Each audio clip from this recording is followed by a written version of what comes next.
डिगड़ीअ में रहंदड़ गुजराती बिरादरी जे माण्हुनि जी तारीख़।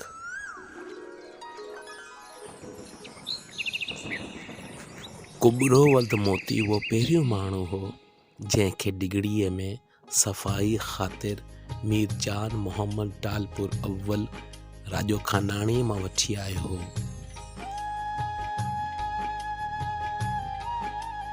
जीअं त कुबरे जी उन वक़्त ॼमार 10 सालनि जी लॻ हुई ऐं हीउ राजो खानाणीअ में पंहिंजी वालदा ऐं ॿियनि माइटनि सां गॾु रहंदो हो।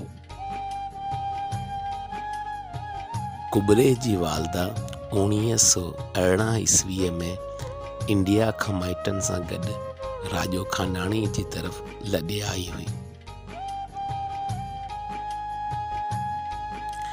जितां मीरजान मोहम्मद टालपुर अव्वल कुबरे खे डिगड़ी वठी आयो।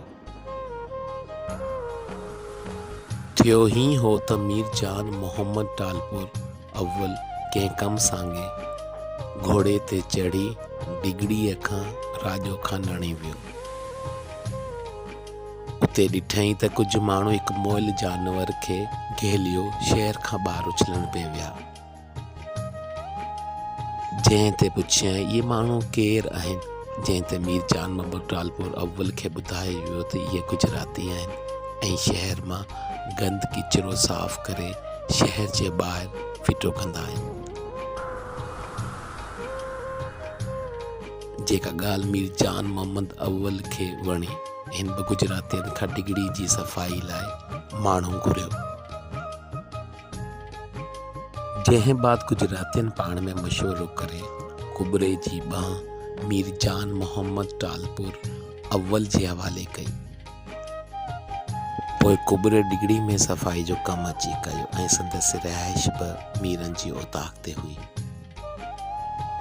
जॾहिं कुबरो जवान थियो त उनजी शादी बि हैदराबाद जे गुजराती बिरादरीअ मां कराई वई हुई। उन में हिन जी मुकमल मदद बि मीरजान मोहम्मद टालपुर अव्वल कई हुई। उन्हीअ खां पोइ कुबरे जी घरवारीअ जा 2 भाइर बि हैदराबाद खां लॾे डिगड़ी अची रहिया।